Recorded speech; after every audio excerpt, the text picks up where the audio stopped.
What is going on, guys? Today we are looking at the road to the knockout Schick. And to be honest, he wouldn't necessarily be the player that I would always do a review on, but 6'3", he is left-footed at the minute. Well, I'd say at the minute. To start with, he is a controlled runner, and that is it. You get a lengthy with the Architect. A 4-star, 3-star, and to be honest, the big thing for me is going to be this guy, and this is why I'm kind of trying him out, because Nunez, I hope I'm saying that right, is phenomenal in front of goal, to be fair to him. I would say for an 82 rated card, brilliant, mainly because you've got the lengthy. So by that right, this guy should actually be alright. For 35,000 coins, I'm expecting this guy to be actually pretty good in front of goal. He's got 82 pace, 87 shooting, a 4-star, 3-star left foot with the high medium. We have got finesse, flair, power header, and injury prone as the 4 traits that we've got for him. And in terms of the stats, nothing too incredible. His shooting is actually relatively good, to be honest. He is an 87 rated after all, so I was kind of expecting that from him to be not necessarily the paciest, but then he has got the shooting and got a bit of physicality, as well of then putting the Architect on him, which gives him 99 strength, 72 aggression, and also the passing goes up with the 96 short. So he is going to be able to really link up with the Mbappe, who is going to be very pacey on his own with a controlled run. So I'm hoping I may have hit a gem here. In terms of the others that we've got, I think they're relatively decent. We got Wan-Bissaka, who naturally is a very good player in terms of what you can kind of get from him. I don't know if he can personally be lengthy himself. Shadow doesn't, neither does the Architect. I know Paqueta can, which again looks a fantastic card. Most definitely would love to try him out. He can have an Architect and go lengthy. And then obviously with Bremer, I think it is, he is already a centre-back that is lengthy. And again, looks very, very nice in that Juventus Brazilian link. So Schick for me would be the first one that I wanted to try out. The cheapest one you can get. And hopefully a little bit of a beast. I'm expecting not necessarily Haaland vibes, but at least something, you know, something there. Alternative positions are just centre forward. Less waffle, more talk. Let's go into some gameplay. In front then, let's get the first pass on the go. Mbappe is going to, well, he's got Kimpembe. Oh no, that's always a very, very bad sign. Kimpembe is there. Schick is going to do his business as well. I feel like you could definitely hit him here. Oh my, imagine that as the first goal. That would have been absolute class as we find him here. Looking for it, and Saliba lets it fly. Love the 1-2 passing. He's going to leave Mbappe. Can we get the little chip? We're going to get the free kick instead. Is he gone? No way is he gone. 0-0. Well, into Schick here. I'm going to find that his dribbling's not going to be massively up to scratch, which is why we're looking mainly for them runs more than anything. The physicality battle should be good. I'm hoping that that's really where he's going to benefit more than anything. As we find him here, goes for that outside, and ter Stegen pulls off a worldie. Thought we might have dipped. This is where he's going to head the ball wide. Damn it. He's going to find it into Schick here. Realistically, this is the positions, like the running through on goal, where he really should have that benefit from the lengthy. That is where the real benefit normally comes in. I'm going to try and go for him again here if we can. Find him a bit closer to goal. He has got that head and accuracy, so that again will be a massive one to pinpoint him if you can every single time, because he's got the height, 6'3", 99 strength. He's going to have that aerial battle won. Probably, I'd say 8 out of 10 times it must. Lovely. Great ball control from Schick, who's going to have Werner trying to find his way through if possible. Get another corner. Let's try and go for another head here. We're a bit closer to goal this time, and he finds the loop, and Schick with his first. It's a headed goal, and I think we may have a rage quit here already. First guy was 0-0. This guy's 1-0. Into Schick there. Finds the shot in front of goal. Alisson's going to be in net this time. We're going to know the position that we want his corners to go in. Virgil, obviously being a relatively tall centre-back, is going to create some problems there. Find his little ball in there. Can we go for it? Oh, that outside of the foot was screaming to be hit, especially that he is left-footed. I think that's going to be a nice benefit for having a left-footed striker, knowing that the Mbappes of the world, Lewandowski's, all right-footed. So it's nice to have somebody with a little bit of a left foot here. Schick running on through. He's got Werner in support. I must admit, in terms of what I'm seeing from him, I'm not seeing that much pace. The shooting, you can't argue with. It's got a headed goal, loop to the keeper. We've got a nice little straightforward goal there. Just, again, straight across. Wow, has he actually done me with one skill move? Wow, that will not happen again. But in terms of pace, I know length is meant to be this thing, but I personally not seen it heavily there. This is the sort of positions, the 1-2s here and the through balls is where really he should be absolutely key at the moment in terms of that sort of lengthy play. We see him over the far side there, get the touch. Oh, it's not, it's Kuleveski. Honestly, I thought that was him then. What number is he? That was a prime position for Schick if he managed to get into it. I want to know what number he is. There he is again. It's a good stop and start. We've got a bit of strength, but Koulibaly will take him out on it. He does get that seconds, though. Finds him as number 17. What can we find here? We're looking for that left foot if we can. Koulibaly's going to show him the inside, but strength. I don't know. I just feel like lengthy on this guy really hasn't made that much of a difference. Maybe if he was naturally lengthy with then the pace increase would have been better. I thought with Nunez not necessarily being lengthy straight away without the architect. Good save trap, thank God. I would have thought that he'd have the same sort of factor, but I think it might be a little bit more than that. We'll have to do the comparison between the two right at the end to see if there's any standout stats where I'm like, okay, yeah, that is 100% where it is. And it could be just down to the fact of the height as well. 6'3" might not be the one as we find him through here. Going to fake that little turn, go with a little finesse.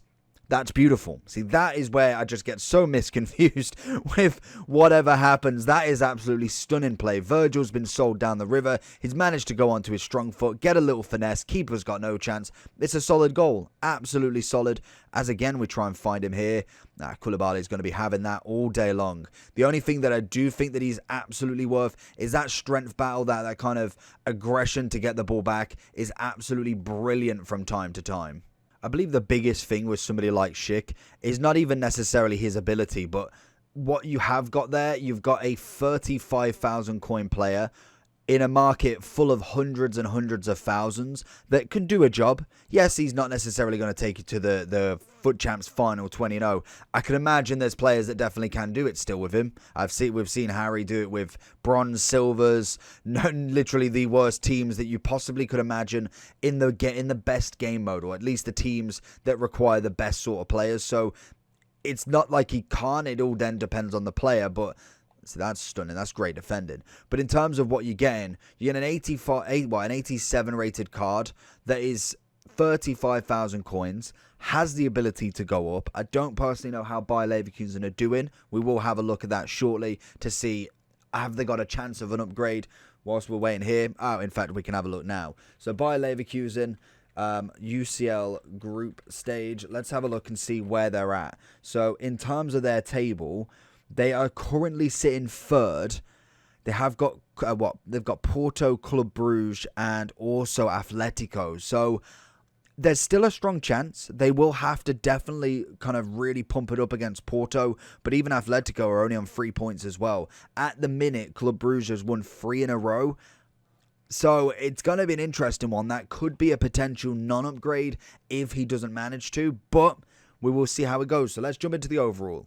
So he's coming in at 36,000 coins. And like I suggested, with this player, you've got a lot of lengthy players that are more controlled. So if we go for lengthy to start with, let's have a look and see what the sort of price range is. Because we've got your Haalands, we've got your Maldinis, who most definitely are not strikers.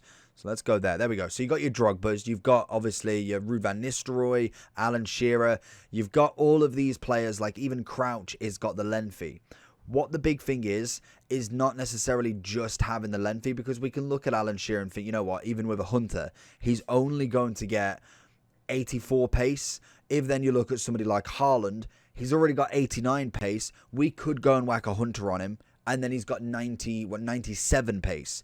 That is the difference, I think. But the one that I did want to see, if we go back and have a look at Schick, because I find Nunez to be absolutely unreal in front of goal, or at least he did really well for me in champs.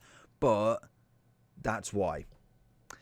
Honestly, it comes to me straight away. Look, 89 pace, that is the difference maker. Of course it is. I didn't even question to think how much pace he actually does have. So that's going to be the big factor. So it's not necessarily just being lengthy on this, because that is a big thing. It is the running style and how it's going to be perceived going forward. If you've got an explosive player, you need them quick passes. The one touch, run out, pass it, run out, pass it, run out, pass it. You don't want to be caught going for long sprints. So if we was to go with a Hunter with Schick and he had lengthy already, that would be the stats, which would be absolutely perfect. But because we've got an architect on him, like for instance, if we put an architect on Nunez, you've got obviously the 89 pace already. Yes, his shooting's not quite up there, but you've got to get there first. The pace is going to be the thing that makes you get there, and then you need the shooting. Schick already has the shooting, so that's always fantastic. Obviously, as well, he's got that dribbling, which is always nice. We've got the agility balance is just a little bit higher, nothing too crazy.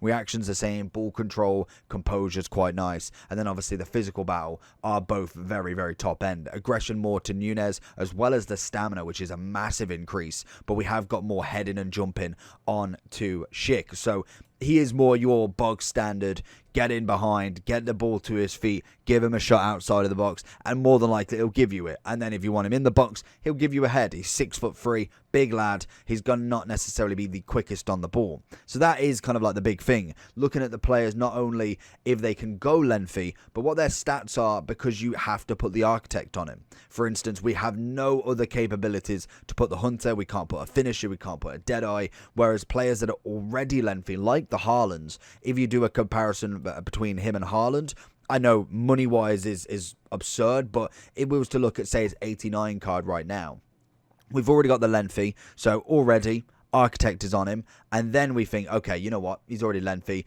let's go 90 pace, we want to max out that. 95 pace, 96 shooting, that is absolutely crazy difference. You've got almost, what, a plus 13 on the pace, then you've already got another +9 on shooting. Yes, dribbling wise, Schick has the kind of handle. Even the physicality, he can't cope with Haaland. That's where the price really comes into the factor, to give you these players that A, already have it, and B, can have an enormous amount of increase with the chemistry styles on top. Even if you took off the chemistry style with him and went on to a 0 star, even if, in fact, let's go Hunter again, even if you put him on a 1 star, you've got an upgrade there that's still +10 and plus, 5-6 on the shooting.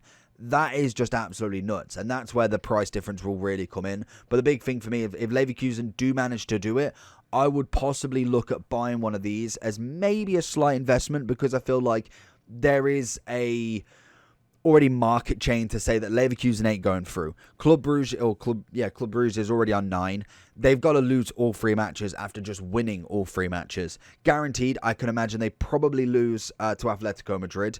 If then they lose to Leverkusen, and then Porto definitely need a shout at it, it will go down to goal difference. So potentially, if you buy them beforehand, there might be already a consensus that they're not going through, and then if they do, big party day. But then the double gamble of that is obviously that they've got to, if they do lose the next match, he more than likely will hit the bin, because I don't think at that point there is a single chance of them getting through without proper games going their way, because they've got Porto next, I believe. That would put them at 6 if they win, 3 if they don't, which then would put Porto on 6. They'd need Atletico to win, which they would 6. Then if they won the last 2, that would be 9, and I believe then, I'm pretty sure, because both teams then have to beat Club Brugge to stop them going through, it just wouldn't work. So basically they need to win the remaining 3, or at least remaining 2, and hope that either Porto or Atletico draw with each other. Again, we're just going into it there. But in terms of this card, he's a solid card for the price. Not necessarily top end, but with the architect on, he has a good amount of pace already. The sprint speed definitely works over time, but the shooting's fantastic. Great heading, good strength. He's got a decent amount of dribbling, nothing too crazy, but most definitely can handle himself in the box, and especially with that 99 strength, does do a little service. So let me know down below what you think about him. Make sure you do like and subscribe on this, and let me know who is your best road to the knockout packed so far. And also, if you want to check out the videos on screen right now, I'm pretty sure they're both bangers for you. Take care. Peace.